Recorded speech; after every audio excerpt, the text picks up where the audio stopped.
dicaci, dibenci, meski pada akhirnya tetap dicintai. Ya, inilah gambaran Jakarta pada umumnya. Jantung negara yang terkepung dengan segala problematikanya seperti macet dan banjir ternyata juga menjadi magnet bagi hampir sebagian besar penduduk Indonesia. Dengan pendapatan per kapita senilai 101 juta rupiah, tidak sedikit warga yang berharap banyak akan perbaikan nasib mereka di ibu kota negara ini.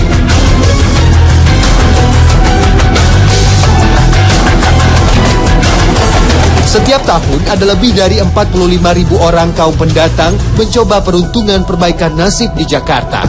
Dari jumlah ini, sebagian besar diantaranya berakhir dengan hanya bekerja serabutan. Salah satu contoh nyata adalah mereka yang hidup di bantaran rel kereta api. Pemukiman liar di bantaran rel kereta api merupakan salah satu domain kaum marginal di kota-kota besar. Mahal dan minimnya lahan tinggal di Jakarta tidak sebanding dengan jumlah pendatang. Akibatnya, ruang sekecil apapun yang tersisa menjadi lahan cukup untuk dijadikan tempat tinggal. Ya pemirsa, sebuah ungkapan bahwa kejamnya ibu kota Jakarta melebihi kejaman ibu tiri memang tidak pernah menyurutkan nyali kaum pendatang untuk berani melakukan kerasnya kehidupan Jakarta. Sudah banyak contoh mereka yang gagal dan terpaksa terkatung-katung untuk bertahan hidup di ibu kota.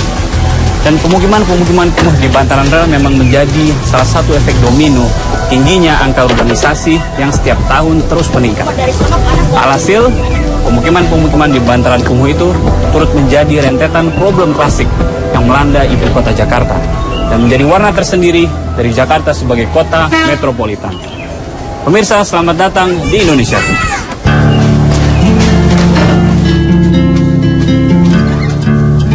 Bantaran rel kereta api Tanah Tinggi Senen, Jakarta Pusat adalah salah satu contoh permukiman bagi kaum pendatang.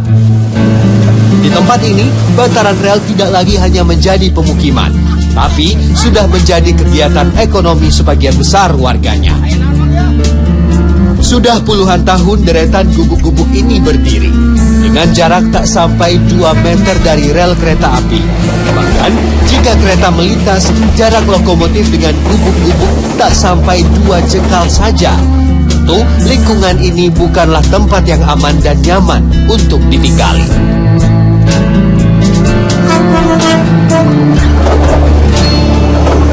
Tinggal di tempat yang memang tidak diperuntukkan untuk bermukim, pastilah tidak dilengkapi dengan fasilitas pendukungnya. Untuk fasilitas MCK, warga bantaran rel Tanah Tinggi harus mengeluarkan biaya yang dibilang cukup tinggi. Di tengah keterbatasan air, ternyata masih ada warga yang mengandalkan penghasilan dengan membuka jasa cuci. Kondisi fisik yang mulai menurun seiring usia membuat Sana harus meninggalkan profesi dengan hilir mudik sebagai pemulung dan beralih sebagai tukang cuci. Terkadang saat pelanggan tak ada, Sana juga bersedia menjadi pengasuh anak yang ditinggalkan orang tuanya bekerja. Bu Sana udah berapa tahun tinggal di Tanah Tinggi ini? 8 tahun. Sudah 8 tahun? Berarti dari dulu tinggal di gubuk-gubuk sini? Iya, dari gubuk tengah sampai dari gubuk bagus-bagus sampai sekarang begini. Nah itu kerja apa aja berarti? Aslinya Ibu nih apa kerjanya sih? Aslinya dulunya pemulung. Pemulung? Iya, waktu ada bapaknya. Terus bapaknya juga mulung. Nah, bapak meninggal, sekarang nyuci aja? Tadinya belum, pertamanya juga nyuci. Habis itu mulung terus. Nah, dapatnya 3 kilo, 5 kilo gitu. Lama-lama udah banyak yang mulung. Jadi ibunya yang berhenti mulung terus lama-lama ada yang dulu nyuci. Nah, di sana nyuci, mau enggak? Pertama sedikit, orang cuma 1 orang. Mau deh kata ibu. Itu dikasih. Sama tuh yang ingat ibu 15.000. Nah Bu, dari penghasilan nyuci berapa tadi katanya? 20.000. 20.000 cukup Bu buat ya hidup sehari-hari? Cukup nggak cukup, kadang-kadang ibu anak ini bantuin anak-anak itu ngegendong gitu, ibunya mulung gitu. Jagain anak. Iya, jagain anak itu cukup nggak cukup loh. Dikasih berapa biasanya kalau anak dititipin ke ibu? Ibu. Mengarungi kerasnya kehidupan ibu kota sejak puluhan tahun lalu memang membuat mental Sana kebal terhadap kerasnya hantaman ibu kota. Setelah sang suami meninggal dunia, ia terpaksa tinggal di dalam gerobak yang dibuat menyerupai gubuk. Tempat tinggal seperti ini memudahkan baginya untuk segera angkat kaki jika sewaktu-waktu bantaran rel tanah tinggi kembali ditertibkan oleh aparat yang berwenang. Ibu ini bikin sendiri? Iya, sebisa-bisanya. Ibu bikin sendiri? Iya, sebisa-bisanya sendiri aja.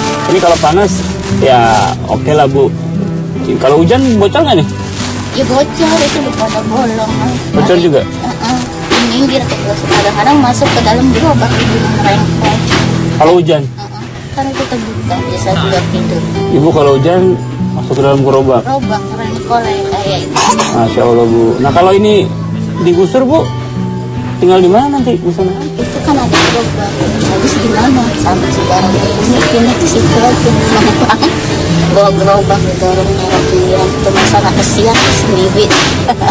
Gerobak di bawah. Tidak suka aja dalam gerobak. Nah katanya kemarin baru digusur tuh beberapa bulan yang lalu kata orang sana. Ibu tinggal di mana saat itu? Di situ. Minggir pada minggir. Kalau udah lewat tuh orang ke sana pegawai-pegawai, ya dia ambilin satu-satu barangnya pindahin lagi. Ayo pada pindahin, nggak ada kapok-kapoknya daerah sini loh. Bandel tapi kalau daerah lain kan udah bersih ya, ibu lihat ya. Cuman daerah ini doang. Tak hanya menjadi tempat tinggal dan lokasi mencari nafkah, bantaran rel kereta api ternyata juga menjadi ruang bermain bagi anak-anak. Puluhan lokomotif yang melaju kencang hilir mudik di perlintasan menemani keseharian mereka. Selain karena tak ada lagi tempat bermain, mereka sudah terbiasa dengan kondisi ini. Tidak ada rasa takut di raut wajah mereka, meski nyawa menjadi taruhan bila terlambat menyingkir saat kereta akan melintas. Yo, dari tadi kan aku lihat main sama temen-temen di rel nih, nggak takut? Enggak. Nggak takut? Nggak pernah dimarahin sama orang tua? Mau main di sini? Nggak.